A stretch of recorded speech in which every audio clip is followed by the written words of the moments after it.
그림자로 살아온 세월. 저는 이순자입니다. 올해 72세죠. 누군가는 제 인생이 행복했다고 말할지도 모르겠어. 아들 둘을 잘 키우고 딸 하나까지 시집 잘 보내고 손주들도 예쁘게 자라고 있으니까 말이야. 하지만 정작 저 자신은 어디에 있었을까 생각해보면 답이 나오질 않아. 30살에 남편을 잃었어. 갑작스러운 교통사고였죠. 그날도 평범한 아침이었어. 남편이 오늘 저녁엔 일찍 들어올게. 아이들하고 놀아줄게라고 말하며 집을 나섰는데 그게 마지막이었어. 병원에서 연락이 왔을 때 처음엔 믿을 수가 없었어. 겨우 30살.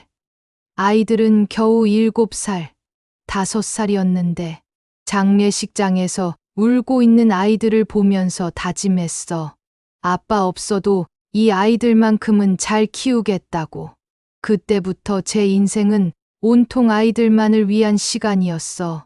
새벽 5시에 일어나서 아이들 도시락 싸고 학교 보내고 청소일 나가서 밤늦게까지 일하고 집에 와서는 빨래 설거지, 다음 날 준비까지. 잠자는 시간 빼고는 모든 시간이 생존을 위한 시간이었어. 그렇게 40년을 살았더니 어느새 제 모습은 사라져 버렸더라고. 거울을 봐도 낯선 할머니가 서 있을 뿐이었어. 언제부터 이렇게 작아졌을까? 언제부터 이렇게 구부정해졌을까? 아이들만 바라보고 살다 보니 정작 제 자신은 놓쳐버렸더라고. 큰아들 민수가 결혼하면서 며느리 정미가 들어왔을 때만 해도 기뻤어. 이제 좀 편해지겠구나 싶었거든. 드디어 제게도 딸 같은 사람이 생겼구나 생각했어. 하지만 현실은 달랐죠. 처음 몇 달은 괜찮았어. 정미가 어머니, 집안일은 제가 할게요. 어머니는 편히 쉬세요라고 했을 때도 고마웠어. 하지만 시간이 지나면서 그 말의 진짜 뜻을 알게 되었어. 편히 쉬라는 게 아니라 방해하지 말라는 뜻이었더라고. 제가 부엌에 들어가면 어머니, 제가 할게요라며 은근히 제지하더라고.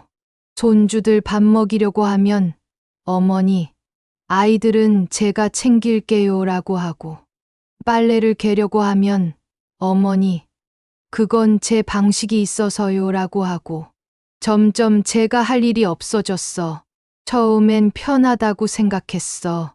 그런데 며칠 지나니 답답하더라고. 평생 가족을 위해 일해왔는데 갑자기 할 일이 없으니 허전했어. 그래서 조심스럽게 내가 뭘 도와줄까라고 물어봤더니 어머니는 그냥 편히 계세요라는 답만 돌아왔어. 그렇게 몇 년이 지나니 집에서 제 위치가 애매해졌어. 이 집에서 제가 뭘 해야 하는지, 어떤 역할을 해야 하는지 모르겠더라고. 손주들이 생기면서부터는 더했죠. 처음 손주가 태어났을 때 너무 기뻤어. 드디어 할머니가 되었구나. 이 아이를 위해서라도 건강하게 오래 살아야겠다고 생각했어. 하지만 정미는 제가 손주를 안는 것도 불안해하더라고. 어머니, 아기가 놀랄 수 있어요. 어머니, 아직 목을 가누지 못해서요. 이런 식으로 계속 제지했어. 손주가 자라면서도 마찬가지였어. 할머니, 조용히 해주세요. 아이가 잠들어야 해요. 어머니, 아이들 교육에 좋지 않으니까 그런 말씀 마세요. 제가 손주들에게 옛날 이야기를 해주려고 하면 요즘 아이들은 그런 걸 좋아하지 않아요라고 하고, 제가 하는 말 하나하나가 모두 잘못된 것 같았어. 작년 겨울이 특히 힘들었어. 허리 디스크가 심해져서 걷기도 힘들어졌어. 아침에 일어나기도 어려웠고 계단 오르내리는 것도 고통스러웠어. 참다가 견딜 수 없어서 병원에 갔더니 수술을 받아야 한다고 하더라고. 병원에서 가족 동의서가 필요하다고 하더라고. 민수에게 전화했어. 민수야, 엄마 수술 받아야 한대. 병원에 좀 와줄 수 있니? 그런데 민수가 대답했어. 엄마, 지금 회사에서 중요한 프로젝트 하고 있어서 못 가요. 정미가 갈게요. 정민은 와서 서류에 사인만 딱 하고 갔어. 어머니, 저도 아이들 때문에 바빠서요. 간병인 구해드릴게요. 그러고는 정말 간병인을 구해주고는 발걸음을 끊었어. 수술 당일에도 혼자였어. 수술실 들어가기 전에 무서웠어. 혹시 이대로 못 일어나면 어떻게 하나. 마지막으로 아이들 얼굴이라도 보고 싶었는데 간병인 아주머니만 옆에 있더라고.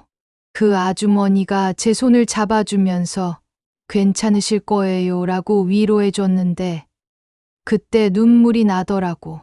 수술 후에도 며칠간 병원에 있어야 했어. 민수는 하루에 한 번씩 잠깐 들렀다 갔고 정민은 아예 안 왔어. 손주들은 구경도 못했어. 아이들이 병원균에 감염될 수 있다는 이유였어. 그럴 때 옆 병실 환자들이 부러웠어. 가족들이 돌아가면서 와서 간병하고 손주들도 와서 할머니, 할아버지 손 잡아주고 그 순간 깨달았어. 아, 나는 이 집에서 그냥 짐이구나. 아무도 필요로 하지 않는 존재가 되어버렸구나. 집에 돌아와서도 마찬가지였어. 집에서 제일 구석진 방에서 지내면서 밥도 따로 차려 먹고 텔레비전 소리도 작게 틀어놓고 마치 유령처럼 살고 있더라고. 어느 날 며느리가 친정 엄마와 통화하는 소리를 들었어. 우리 엄마는 정말 좋으시죠. 간섭도 안 하시고 이것저것 챙겨주시고 정말 복 받을 일이에요. 그런데 시어머니는 정반대예요. 뭐든 자기 방식대로 하려고 하시고 손주들한테 이상한 얘기나 해주시고 그 말을 듣는 순간 가슴이 찢어질 것 같았어. 제가 뭘 잘못했을까? 아이들을 위해 제 모든 걸 바쳤는데 왜 이런 취급을 받아야 하나? 제가 너무 많이 베풀어서 당연하게 여기는 건가? 아니면 제가 정말 방해가 되는 존재인 건가? 저녁 식사 시간이면 손주들과 아들 며느리가 둘러앉아 하루 있었던 일들을 이야기해. 저도 끼고 싶어서 오늘 마트에서 만난 김할머니가 라고 말을 시작하면 모두 휴대폰만 보고 있어. 아무도 제 말에 귀 기울이지 않아. 그럴 때면 숟가락을 놓고 방으로 들어가곤 했어. 가끔은 내가 없었으면 좋겠다는 생각까지 들었어. 내가 여기 있으니까 다들 불편해하는 것 같아서. 아침에 눈 뜨면 오늘 하루도 어떻게 지낼까 막막했어. 할 일도 없고, 누구와 대화할 사람도 없고, 친구들한테 전화해봐도 다들 각자 바쁘더라고. 경희는 딸네 집에서 손주 봐주느라 바쁘고, 영자는 남편 간병하느라 바쁘고, 그나마 가끔 통화하는 것도 서로 안부 묻는 정도였어. 그냥 사는 거지 뭐. 이런 대화만 반복하고, 이게 제가 꿈꾸던 노후인가. 자식들과 함께 사는 게 행복한 줄로만 알았는데, 왜 이렇게 외롭고 쓸쓸할까? 혼자 사는 게 나을 것 같다는 생각까지 들더라고. 하지만 72세의 나이에 어디서 혼자 살 수 있을까? 그런 용기도 경제적 여유도 없다고 생각했어. 밤마다 잠들기 전에 생각했어. 내일은 좀 다를까? 가족들이 나를 조금이라도 필요로 할까? 하지만 매일 같은 일상의 반복이었죠. 나는 점점 더 작아져만 갔어. 목소리도 작아지고, 존재감도 작아지고, 때로는 화가 났어. 평생을 이 가족을 위해 살았는데, 이제 와서 짐 취급받는 게 억울했어. 하지만 그 화도 어디에 표현할 수 없었어. 화를 내면 어머니가 왜 그러세요? 우리가 뭘 잘못했나요? 라는 반응만 돌아왔거든. 어느 날은 정미가 친구들과 통화하는 소리를 또 들었어. 우리 시어머니는 정말 답답하세요. 새로운 걸 받아들이질 못하시고 옛날 방식만 고집하시고 그래서 아이들 교육에도 안 좋은 영향을 줄까봐 걱정이에요. 아이들 교육에 안 좋은 영향. 제가 손주들에게 그런 존재였나. 제가 들려주려던 옛날 이야기들이, 제가 가르쳐 주려던 인생의 지혜들이 모두 쓸모없는 것들이었나. 그렇게 하루하루가 지나갔어. 아무것도 하지 않으면서도 피곤한 하루들. 아무도 찾지 않는데도 외로운 하루들. 살아있는 건지 죽어있는 건지 모르겠는 하루들. 저는 그렇게 그림자처럼 살고 있었어. 누구에게도 필요하지 않은, 그냥 있으나 마나한 존재로. 그날도 평소와 다름없는 오후였어. 허리가 아파서 방에서 쉬고 있는데 거실에서 민수와 정미가 대화하는 소리가 들려왔어. 처음엔 그냥 일상적인 이야기인 줄 알았죠. 텔레비전 소리에 섞여서 잘 들리지도 않았고. 여보, 이번 주말에 제주도 여행 어때? 회사에서 휴가 승인받았다고 했잖아. 정미의 목소리였어. 좋지. 아이들도 좋아할 것 같은데 비행기는 언제 걸러 할까? 민수가 답했어. 그 순간 제 심장이 두근거리기 시작했어. 드디어 나도 가족 여행에 초대받을 수 있을까 하는 기대감 때문이었죠. 오랫동안 가족 여행을 꿈꿔왔거든. 손주들과 함께 바다도 보고 맛있는 것도 먹고 사진도 찍고 그런 평범한 행복을 간절히 원했어. 잠시 조용해지더니 정미가 다시 말했어. 그런데 어머니는 어떻게 하지? 같이 모시고 갈까? 제 가슴이 더 빨리 뛰었어. 드디어 가족의 일원으로 인정받는 건가 싶어서. 하지만 정미의 다음 말이 제 심장을 얼어붙게 만들었어. 솔직히 어머니 모시고 가면 불편할 것 같은데. 걸음도 느리시고 이것저것 따지시고 아이들도 할머니 눈치 보느라 맘껏 못 놀 것 같아. 우리끼리만 가면 안 될까? 귀를 의심했어. 내가 잘못 들은 건 아닐까. 하지만 민수의 대답이 제 희망을 완전히 꺾어버렸어. 그러게. 엄마 때문에 여행도 제대로 못 즐기겠어. 맨날 어디 아프다, 피곤하다 하시잖아. 그리고 음식도 짜다 싱겁다 하시고. 제 손이 덜덜 떨렸어. 숨이 막힐 것 같았어. 이게 정말 내 아들이 하는 말인가? 내가 이 집에서 그렇게 방해가 되는 존재였던 건가? 정미가 계속 말했어. 사실 말하지 못했는데 어머니가 없으면 얼마나 자유로울까 생각해 본 적 있어. 우리 마음대로 살 수 있을 텐데 친구들 집에도 맘 편히 놀러 가고 늦게까지 밖에서 놀아도 되고. 나도 그런 생각 해봤어. 민수가 동조했어. 친구들은 다 시어머니 없이 살아서 부러웠거든. 자기들끼리 여행도 자유롭게 다니고 집안 분위기도 활기차고. 제 가슴이 찢어지는 것 같았어. 지금까지 제가 이해할 수 없었던 모든 상황들이 한순간에 설명되었어. 왜 제게 차갑게 대하는지, 왜 제 의견을 무시하는지, 왜 저를 불편하게 여기는지. 모든 게 명확해졌어. 그런데 어머니가 혼자 사실 수는 없잖아. 나이도 나이고. 민수가 걱정하는 듯 말했어. 그때 정미가 제안했어. 요양원 알아볼까? 시설 좋은 곳으로. 어머니 혼자서도 친구들 많이 사귀고 프로그램도 참여하시면 더 행복하실 것 같은데. 요양원. 그 단어가 제 머리를 망치로 때리는 것 같았어. 평생을 자식들을 위해 헌신했는데 결국 요양원으로 보내려고 하다니. 제가 그렇게 부담스러운 존재였나. 그것도 좋은 생각이야. 민수가 대답했어.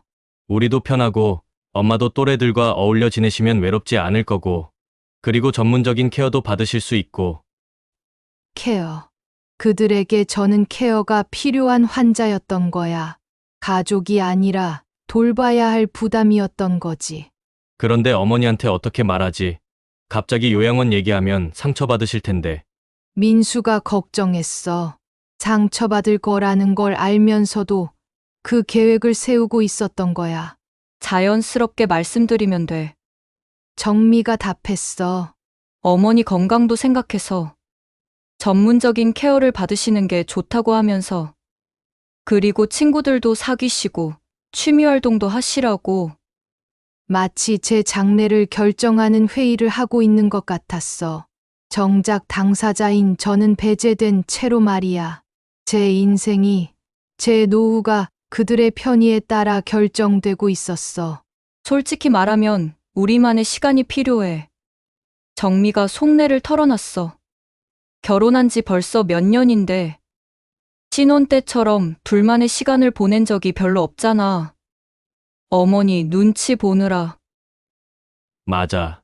데이트도 마음 놓고 못하겠어. 민수가 맞장구 쳤어. 엄마가 집에 혼자 계시면 미안하고, 그렇다고 같이 모시고 나가자니 우리끼리 대화도 못하고. 저는 그들의 데이트에도 방해가 되는 존재였던 거야. 로맨스의 적이었던 거지.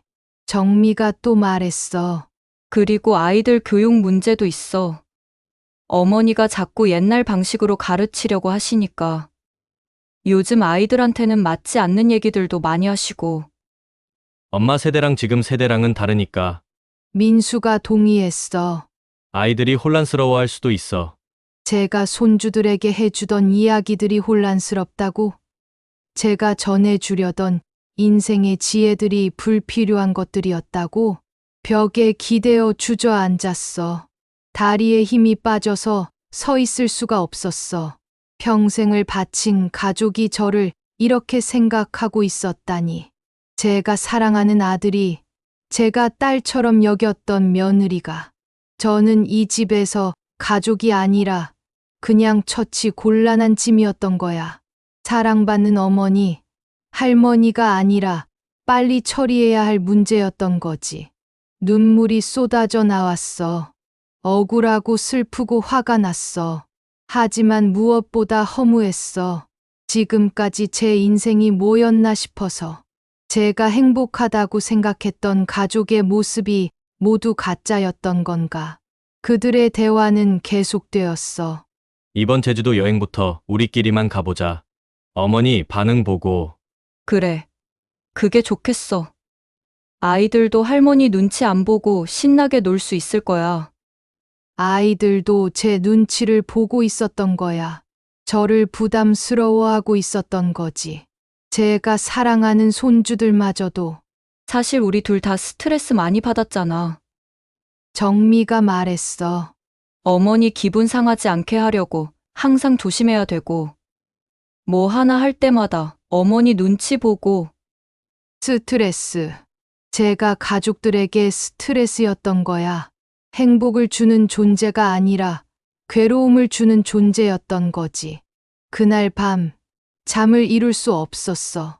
아들이 어렸을 때부터 지금까지의 모든 순간들이 스쳐 지나갔어.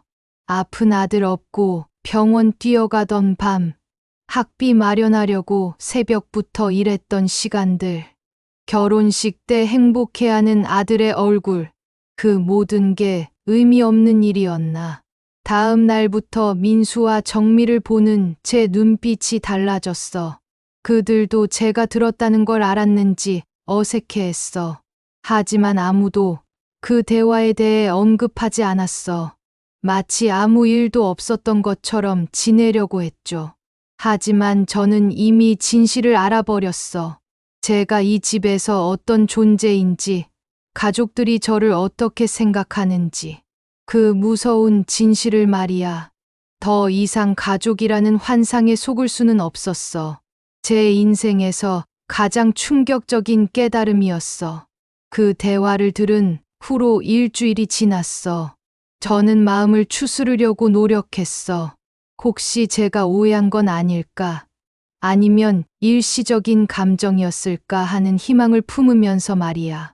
하지만 마음 깊숙한 곳에서는 이미 진실을 받아들이고 있었어. 그런데 어느 날 저녁, 민수가 퇴근 후 제게 다가왔어. 평소보다 밝은 표정이었어. 엄마, 좋은 소식 있어요. 제 마음이 조금 설렜어. 혹시 제가 잘못 생각했던 건 아닐까? 이번 주말에 온 가족이 강릉으로 여행 가기로 했어요. 바다도 보고, 맛있는 것도 먹고, 제 얼굴이 환해졌어. 아, 역시 제가 잘못 생각했나 보다. 가족 여행에 저도 포함시키려는 거구나. 정말 좋네.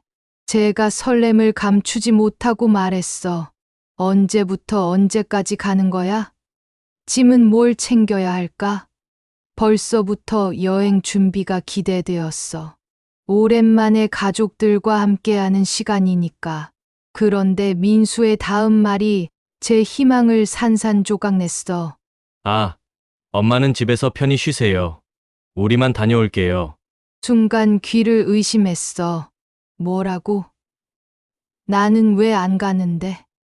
엄마, 장거리 이동하시면 힘드시잖아요. 민수가 태연하게 말했어. 그리고 숙소도 좁고, 집에서 푹 쉬시는 게 좋을 것 같아서요. 제 가슴이 철렁 내려앉았어. 진짜였구나. 그때들은 대화가 모두 진심이었구나. 하지만 저는 마지막으로 한 번 더 시도해봤어. 나도 가고 싶어. 제가 간절히 말했어. 오랜만에 바다도 보고 싶고, 손주들하고 추억도 만들고 싶어. 나도 가족이잖아. 그때 정미가 끼어들었어. 어머니, 아이들이 너무 신나서 뛰어다닐 텐데 어머니 따라다니기 힘드실 거예요. 그리고 숙소도 정말 좁아서.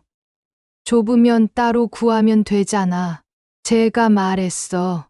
나도 돈 있어. 나도 돈 있어. 내가 방값 낼게. 하지만 민수가 단호하게 말했어. 엄마, 여행은 체력적으로 힘들어요. 그냥 집에서 편히 지내세요. 맛있는 것들 사다 드릴게요. 맛있는 것들. 그게 가족 여행을 대신할 수 있다고 생각하는 건가? 물건으로 제 마음을 달래려는 건가? 나는 힘들어도 괜찮아. 제가 애원하듯 말했어. 정말 가고 싶어. 제발 같이 가자. 나도 가족인데 왜 나만 빼고 가? 민수와 정미가 서로 눈빛만 주고받더니 민수가 말했어. 엄마, 이번엔 정말 안 될 것 같아요. 다음에 기회가 되면요. 다음에, 그 다음에는 언제 올까? 아니, 정말 다음이 있기나 할까? 제가 마지막으로 시도해봤어. 그럼 당일치기로라도 갔다 올까? 아니면 하루만이라도. 하지만 정미가 고개를 흔들었어. 어머니, 아이들이 기대하고 있어서요. 어른들만 있으면 더 편할 것 같아요. 어른들만. 저는 어른이 아닌 건가? 아니면 가족이 아닌 건가? 손주들이 거실에서 여행 이야기를 하며 떠드는 소리가 들렸어. 할머니도 같이 가면 좋을 텐데. 큰 손주가 말했어. 하지만 작은 손주가 대답했어. 엄마가 할머니는 집에서 쉬신다고 했어. 아이들마저도 이미 받아들이고 있었어. 할머니는 가족 여행에 끼지 않는다는 것을. 그날 밤, 저는 혼자 여행 가방을 꺼내봤어. 언제 마지막으로 여행용 옷을 준비해봤는지 기억도 안 나더라고. 가방 안에서 오래된 선글라스가 나왔어. 남편과 신혼여행 갔을 때 샀던 거였어. 그때는 앞으로 가족들과 많은 여행을 할 줄 알았는데 가방을 다시 넣으면서 눈물이 났어. 정말 마지막 희망이었는데 가족의 일원으로 인정받을 수 있는 마지막 기회였는데 다음 날 토요일 아침 가족들이 짐을 챙기는 소리가 들렸어. 손주들이 신나서 떠드는 소리, 민수가 차에 짐을 실으러 나가는 소리. 저는 방 안에서 그 소리들을 들으며 가슴이 메어졌어. 할머니, 선물 뭐 사다 드릴까요? 큰 손주가 제 방에 들어와서 물었어. 착한 아이였어. 하지만 그 말조차 제게는 상처였어. 선물로 제 외로움을 달래려는 건가? 괜찮다. 재밌게 놀다 와. 제가 억지로 웃으며 말했어. 정미가 제 방문을 두드렸어. 어머니, 냉장고에 반찬 많이 해놨어요. 그리고 응급 상황 대비해서 병원 전화번호 여기 적어놨으니까 뭔 일 있으면 연락하세요. 마치 제가 애완동물인 것처럼 말하더라고. 밥그릇 놓아두고 물그릇 놓아두고 나가는 것처럼. 조심해서 다녀와. 제가 겨우 말했어. 손주들이 할머니 안녕하며 인사하러 왔어. 재밌게 놀다 와. 제가 억지로 웃으며 말했어. 하지만 속으로는 나도 같이 가고 싶어. 나도 너희들과 추억을 만들고 싶어라고 소리치고 있었어.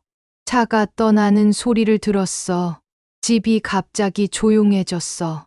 너무나도 조용해서 귀가 먹먹할 정도였어. 저는 창문으로 달려가서 멀어져 가는 차를 바라봤어. 저만 빼고 온 가족이 떠나는 모습을 말이야. 그때 깨달았어.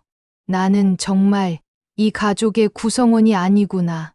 나는 그냥 이 집에 얹혀 사는 늙은 여자일 뿐이구나. 첫날은 그럭저럭 견뎠어. 오랜만에 혼자만의 시간을 즐겨보자고 생각했거든. 평소에 보고 싶었던 드라마도 보고, 좋아하는 음식도 해먹고. 하지만 저녁이 되니까 적막함이 엄습했어. 둘째 날이 더 힘들었어. 가족들이 여행지에서 보내는 사진들이 단체 카톡방에 올라왔거든. 바다에서 웃고 있는 모습들, 맛있는 음식 먹는 모습들. 모든 사진에서 저만 빠져 있었어. 손주들이 할머니 보고 싶어요 라는 메시지를 보냈지만 그것조차 형식적인 것 같았어. 정말 보고 싶다면 왜 처음부터 같이 가자고 하지 않았을까? 이틀 동안 혼자 지내면서 생각했어. 이렇게 살 바에야 차라리 혼자 사는 게 낫겠다고. 매일 눈치 보며 살고 방해가 될까봐 조심조심 사는 것보다는 가족들이 돌아왔을 때 분위기가 어색했어. 즐거웠던 여행 이야기를 하다가도 제가 오면 갑자기 조용해지더라고. 제가 없었던 시간이 얼마나 자유롭고 편했는지 몸으로 느꼈을 거야. 엄마, 괜찮으셨어요? 민수가 형식적으로 물었어. 응, 잘 지냈어. 제가 담담하게 답했어. 다음엔 가까운 곳으로 당일치기 여행 가볼까요? 정미가 말했어. 하지만 그 말도 진심이 아니라는 걸 알 수 있었어. 그날 밤, 저는 마음의 결론을 내렸어. 더 이상 이렇게 살 수는 없다고. 제 인생의 마지막만큼은 제가 원하는 대로 살겠다고. 가족에게 환영받지 못한다면 차라리 혼자라도 당당하게 살겠다고. 72년 동안 살면서 가장 외로웠던 이틀이었어. 하지만 동시에 가장 많은 것을 깨달은 시간이기도 했어. 이제는 정말로 변화가 필요하다는 것을. 가족들이 여행에서 돌아온 후 저는 며칠 동안 깊은 고민에 빠졌어. 제가 할 수 있는 게 뭐가 있을까? 72세의 늙은 여자가 혼자서 뭘 할 수 있을까? 하지만 한 가지 확실한 건 있었어. 더 이상 이렇게 눈치 보며 살고 싶지 않다는 거였죠. 그때 문득 생각이 났어. 이 집 말이야. 이 집은 남편이 젊어서부터 평생 모은 돈으로 산 거였어. 그리고 남편이 돌아가신 후에는 제 명의로 되어 있었죠. 법적으로는 완전히 내 집이었던 거야. 처음엔 그냥 생각만 했어. 설마 진짜로 집을 팔 수는 없지. 아들이 결혼해서 살고 있는 집인데. 하지만 며칠이 지나면서 그 생각이 점점 구체적으로 변했어. 왜 안 되는 거지? 내 집인데 왜 내 마음대로 못하는 거지? 어느 날 오후 저는 조심스럽게 부동산 중개사무소에 전화를 걸어봤어. 손이 떨렸지만 용기를 냈어. 혹시 집값 좀 알아볼 수 있을까요? 주소 알려주시면 시세 알려드릴게요. 중개사가 친절하게 답해줬어. 주소를 말하고 기다리는 동안 가슴이 두근거렸어. 이 지역이 많이 올랐네요. 대략 이 정도 될 것 같은데요. 집값을 듣고 깜짝 놀랐어. 제가 생각했던 것보다 훨씬 많이 올랐더라고. 이 돈이면 작은 집 하나 사고도 여유 있게 살 수 있을 만큼이었어. 순간 가슴이 두근거렸어. 정말 가능한 일일까?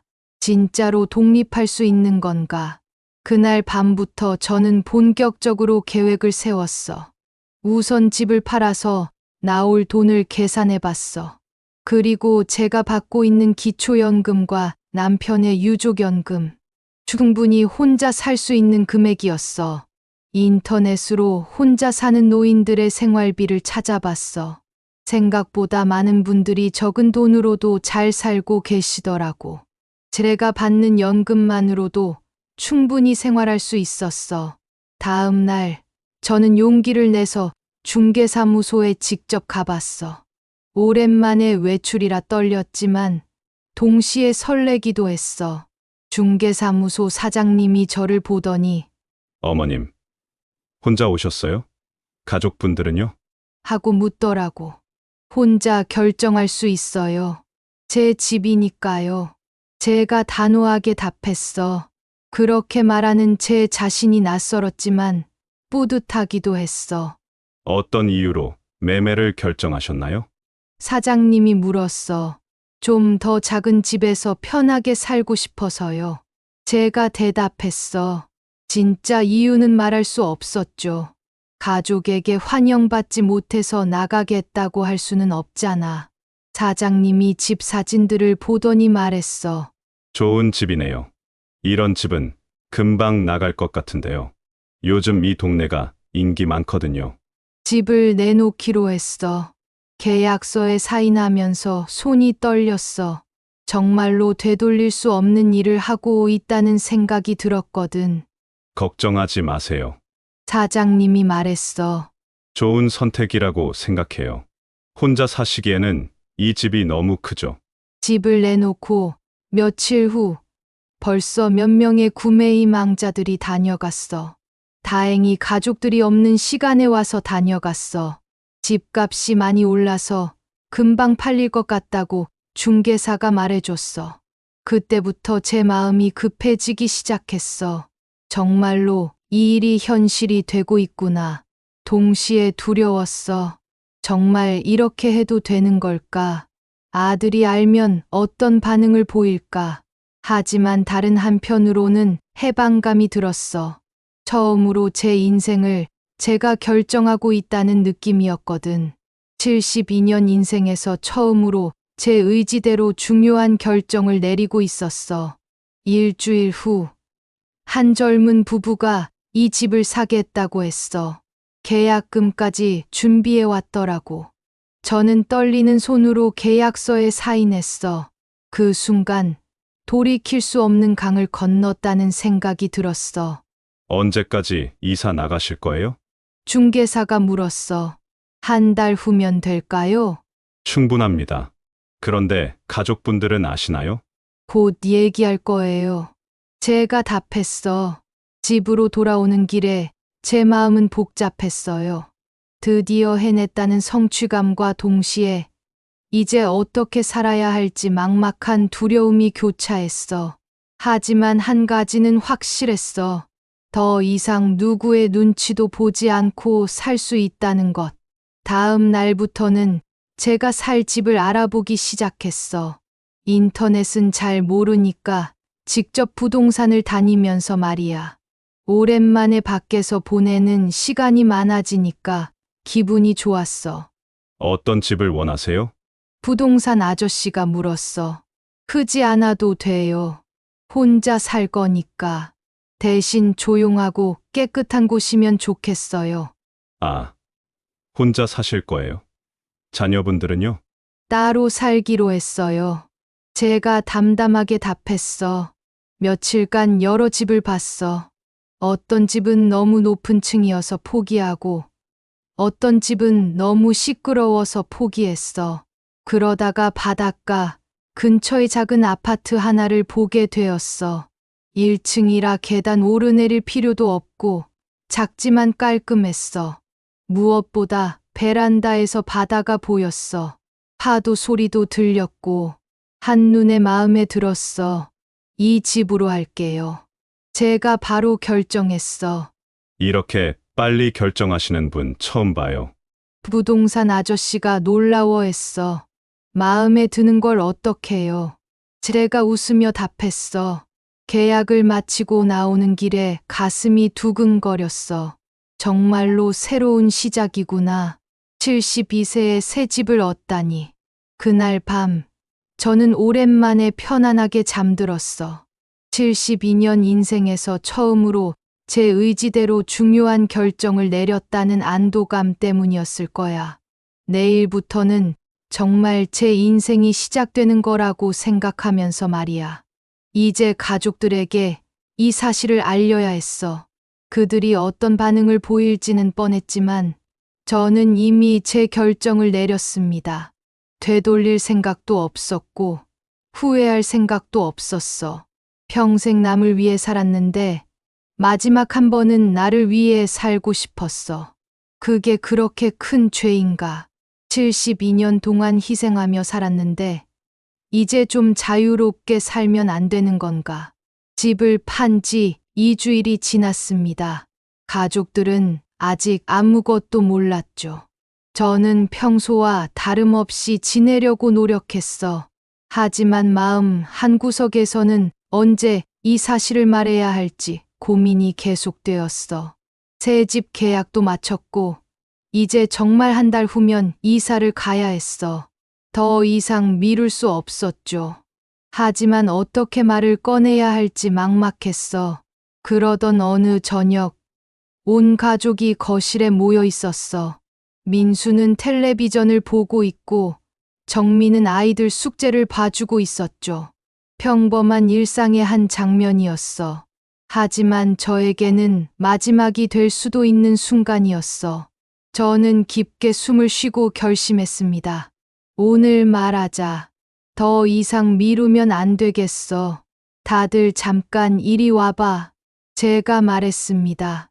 목소리에 힘을 주려고 노력했지만 조금 떨리더라고. 왜요? 엄마, 민수가 텔레비전에서 눈을 떼지 않고 대답했어. 중요한 이야기가 있어. 제가 다시 말했습니다. 이번엔 좀 더 단호하게. 가족들이 하나둘 거실에 모였어. 손주들도 호기심 어린 눈으로 저를 바라봅니다. 저는 마지막으로 한 번 더 깊게 숨을 쉬고 말을 시작했어. 이 집 말인데 팔기로 했어. 순간 정적이 흘렀습니다. 시기개 소리만 또각또각 들렸어. 민수가 먼저 반응했어. 뭐라고요? 집을 판다고요? 응. 계약도 이미 했어. 제가 담담하게 답했어. 정미가 앞으로 나서며 말했어. 어머니, 농담이시죠? 우리한테 상의도 없이 어떻게 그런 일을. 상의? 제가 반문했어. 내 집인데 왜 상의를 해야 해? 민수가 당황한 표정으로 일어섰어. 엄마, 갑자기 왜 이러세요? 우리가 뭔가 잘못했나요? 잘못한 게 있긴 하지. 제가 차분하게 말했어. 하지만 그건 중요하지 않아. 난 이제 내 인생을 살고 싶어. 어머니 인생이 뭐가 잘못됐다고 그래요? 정미가 목소리를 높였어. 우리가 어머니한테 얼마나 잘했는데요. 잘했다고? 제가 그들을 똑바로 쳐다봤어. 진짜 그렇게 생각해? 저는 그동안 참았던 말들을 쏟아내기 시작했어. 나는 이 집에서 투명인간이었어. 아무도 내 말에 귀 기울이지 않았고, 아무도 내 의견을 묻지 않았어. 나는 그냥 방해가 되는 늙은 여자였을 뿐이야. 엄마, 그런 말씀 마세요. 민수가 말했어. 하지만 제가 계속 말했어. 강릉 여행 때 알았어. 나는 이 가족이 아니구나. 나는 그냥 같은 집에 사는 남이구나. 정미가 변명하듯 말했어. 그때는 어머니 건강 생각해서. 건강 생각해서? 제가 쏘아붙였어. 요양원 보내려고 계획했던 것도 내 건강 생각해서야? 그 순간 민수와 정미의 얼굴이 새하얘졌어. 자신들의 대화를 제가 들었다는 걸 깨달은 거죠. 엄마, 그건 민수가 말하려다 멈췄어. 그냥 솔직하게 말해. 제가 차갑게 말했어. 나 때문에 불편했던 거 맞지? 나 없으면 자유로울 거라고 생각했던 거 맞지? 손주들이 무서워하며 엄마에게 달라붙었어. 이런 모습을 아이들에게 보여주고 싶지는 않았지만 더 이상 참을 수 없었어. 그래서 결정했어. 제가 선언했어요. 이 집 팔고 나는 내가 살고 싶은 곳에서 살 거야. 어머니, 진정하세요. 정미가 달래려고 했어. 천천히 이야기를 해봐요. 이야기할 게 뭐 있어? 제가 단호하게 말했어. 다 끝났어. 한 달 후에 새 주인이 들어와. 그때까지 너희들은 새 집을 구해야 해. 민수가 화를 내기 시작했어. 엄마, 이게 말이 돼요? 갑자기 집을 팔아버리고 우리더러 나가라고요? 갑자기가 아니야. 제가 대답했어. 나는 오랫동안 생각했어. 그리고 이 집은 내 집이야. 법적으로도, 실질적으로도. 그래도 가족인데 어떻게 이럴 수 있어요? 정미가 울먹이며 말했어. 가족. 제가 웃으며 반문했어. 언제 나를 가족으로 대했어? 나는 이 집에서 하인이었어. 아니, 하인만도 못했어. 하인은 적어도 월급이라도 받잖아. 제 말에 모두가 할 말을 잃었어. 평생 참고 살았던 제가 이렇게 나올 줄 몰랐겠죠. 어머니, 우리가 정말 잘못했다면 사과할게요. 민수가 애원하듯 말했어. 다시 잘해볼게요. 이제 늦었어. 제가 냉정하게 말했어. 나는 이미 결정했어. 그리고 계약서에도 사인했어. 정미가 갑자기 큰 소리로 말했어. 어머니가 나가세요. 우리는 여기서 계속 살 거예요. 계약서에 사인한 사람이 나야. 제가 침착하게 답했어. 법적으로 아무 문제 없어. 너희가 나가든지 새 주인한테 새를 살든지 알아서 해. 그 순간 집 안이 아수라장이 되었어. 손주들은 울기 시작했고 민수와 정미는 소리를 지르며 항의했어. 하지만 저는 차분했습니다. 드디어 해방감을 느꼈거든. 이순자 씨는 오늘부로 죽었어. 제가 마지막으로 선언했어. 이제 남은 건 나 혼자야. 내 이름은 이순자고 72살이고 이제부터는 나를 위해서 살 거야. 그리고 저는 방으로 들어가 문을 닫았어요. 밖에서는 여전히 소란스러웠지만 저는 이상하게 평온했어. 드디어 제 목소리를 냈고 제 결정을 했고 제 인생을 찾았어. 그날 밤 민수가 제 방문을 두드렸어요. 엄마, 문 열어주세요. 이야기해요. 하지만 저는 대답하지 않았죠. 이제 더 이상 설득당하고 싶지 않았거든. 제 결심은 확고했어요. 엄마, 정말 이러실 거예요? 민수가 문 너머로 말했어.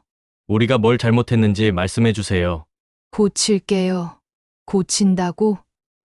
이제 와서 72년을 기다렸는데 이제 와서 고치겠다고? 어머니, 죄송해요. 정미의 목소리도 들렸어. 정말 몰랐어요. 앞으로 잘할게요. 하지만 저는 끝내 문을 열지 않았어. 사과받고 싶어서 이런 일을 벌인 게 아니었거든. 진짜 자유를 원했던 거였어. 다음 날부터 집안 분위기는 완전히 바뀌었어. 민수와 정미는 저와 말도 섞지 않았고 손주들도 무서워하며 저를 피했어. 지만 저는 전혀 신경 쓰지 않았어. 오히려 속이 시원했거든. 72년 만에 처음으로 제 목소리를 냈어. 처음으로 제 의견을 당당하게 말했어. 처음으로 저 자신을 위한 선택을 했어. 이제야 진짜 이순자로 사는 거였어. 며칠 후 민수가 다시 시도했어. 엄마, 정말 마음 바꿀 생각 없으세요? 없어. 제가 단호하게 답했어. 그럼 어디서 사실 건데요? 바닷가 근처에 작은 집 구했어. 혼자 살기 딱 좋더라고. 혼자서 어떻게 살아요? 아프면 어떡하고? 지금까지도 혼자 아팠잖아. 수술할 때도 혼자였고. 민수가 할 말을 잃었어. 사실이었거든. 정미도 마지막으로 시도해봤어. 어머니, 정말 우리가 싫으세요? 싫다 좋다의 문제가 아니야. 제가 답했어. 나는 그냥 내 인생을 살고 싶을 뿐이야. 우리하고 사는 게 어머니 인생이 아니에요? 아니지. 너희들 눈치 보며 사는 건 인생이 아니야. 이사 준비를 하면서 제 마음은 날로 가벼워졌어. 짐을 정리하고 필요 없는 물건들을 정리하고 마치 묵은 때를 벗겨내는 기분이었어. 어느 날 손주들이 제 방에 들어왔어. 할머니, 정말 가실 거예요? 응. 할머니가 살고 싶은 곳에서 살 거야. 보고 싶으면 어떡해요? 놀러 오면 되지. 할머니 집은 바다가 보여. 아이들 눈에 눈물이 맺혔어. 그 순간 마음이 흔들렸지만 단단히 다잡았어. 이 아이들을 위해서라도 당당한 할머니가 되어야 했어. 그날 밤을 마지막으로 집 안 분위기는 완전히 바뀌었어. 민수와 정미는 저와 말도 섞지 않았고 손주들도 무서워하며 저를 피했어. 하지만 저는 전혀 신경 쓰지 않았어. 오히려 속이 시원했거든. 다음 날부터 저는 본격적으로 이사 준비를 시작했어. 평생 모은 물건들을 정리하는 것부터 시작했죠. 옷장을 열어보니 언제 입었는지도 기억 안 나는 옷들이 가득했어. 대부분 버리기로 했어. 새로운 곳에서는 새로운 옷을 입고 싶었거든. 서랍 속에서 오래된 사진들이 나왔어. 남편과의 결혼 사진, 아이들 어렸을 때 사진들. 한참을 들여다봤어. 그때는 행복했었나? 아니면 행복하다고 착각했던 건가? 정리하면서 놀라운 걸 발견했어. 정작 제가 필요한 물건은 얼마 되지 않더라고. 평생 모았던 것들 대부분이 그냥 쌓여만 있던 것들이었어. 진짜 필요한 건 몇 개 되지 않았어. 며칠 후 휴대폰이 울렸어. 오랜 친구 경희의 전화였어. 순자야, 요즘 어떻게 지내? 목소리가 좀 다른 것 같은데. 잘 지내. 그런데 경희야, 나 좋은 소식 있어. 무슨 소식? 경희에게 모든 이야기를 다 했어. 집 판 것, 새 집 구한 것, 가족과의 갈등까지. 경희가 깜짝 놀라더라고. 순자야, 정말 용감하다. 나는 그런 용기 못 낼 것 같아. 경희야, 나도 처음엔 무서웠어. 하지만 지금은 정말 홀가분해. 경희가 제안했어. 나도 혼자 지내고 있으니까 가끔 놀러 갈게. 바닷가라니 얼마나 좋아. 그래, 언제든 와. 같이 바다도 보고 맛있는 것도 해 먹자. 오랜만에 진심으로 웃을 수 있었어. 누군가와 같이 뭔가를 계획한다는 게 이렇게 즐거운 일인 줄 몰랐어. 이사 당일이 다가왔어. 민수와 정민은 끝까지 저를 말리려고 했습니다. 엄마, 정말 이러실 거예요? 민수가 마지막으로 물었어. 나이 70이 넘어서 혼자 어떻게 살아요? 걱정 마. 제가 답했어. 혼자서도 잘 살 수 있어. 그리고 이제 진짜 살아보고 싶어. 후회하실 거예요. 민수가 말했어. 후회는 지금까지 한 삶에 대해서 할 뿐이야. 제가 답했어. 앞으로는 후회 없이 살 거야. 짐은 많지 않았습니다. 이사차 한 대면 충분했어요. 평생 모은 물건들 중에서 정말 필요한 것만 골랐거든. 나머지는 모두 버리거나 기부했어. 이사차가 도착했을 때 손주들이 울면서 매달렸어. 할머니, 가지 마요. 우리가 잘할게요. 그 순간 마음이 흔들렸어. 하지만 단단히 마음 먹었어. 할머니가 행복한 곳에서 살 거야. 보고 싶으면 놀러와. 새 집에 도착했을 때 느낌은 말로 표현할 수 없었어. 비록 작지만 온전히 내 공간이었어요.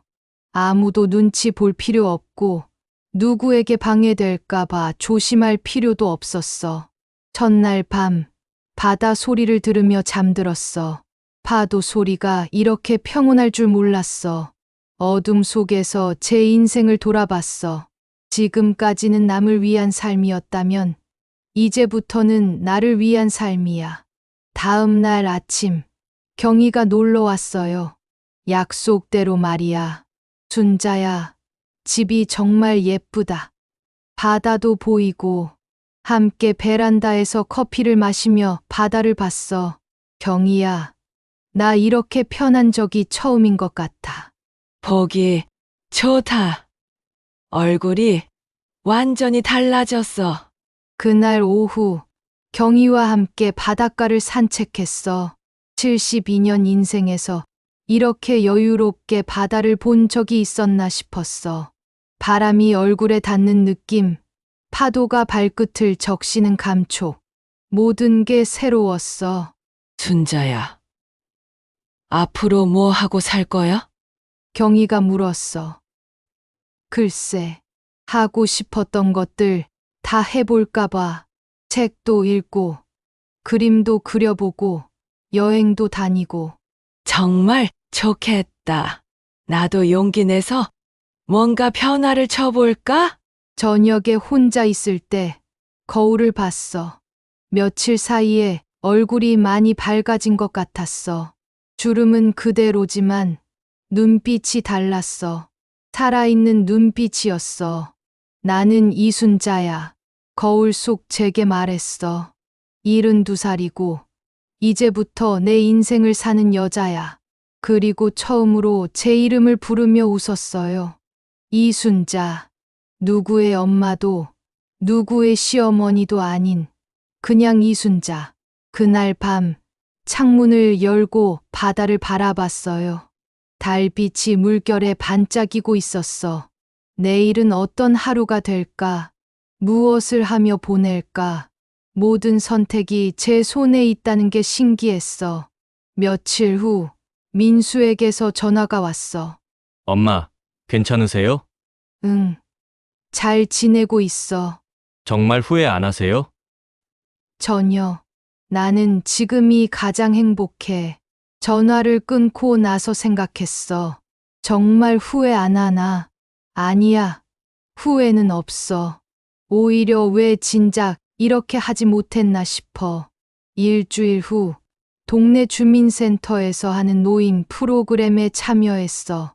처음엔 어색했지만 생각보다 재밌더라고. 저처럼 혼자 사는 분들도 많았어. 다들 각자의 사연이 있었지만 밝게 살아가고 있었어. 어머님, 새로 이사 오셨어요? 한 할머니가 말을 걸어왔어. 네, 바다가 좋아서 이사 왔어요. 좋은 선택하셨네요. 여기 살기 정말 좋아요. 새로운 사람들을 만나는 것도 즐거웠어. 72년 인생에서 이렇게 자유롭게 사람들과 어울린 적이 있었나 싶었어.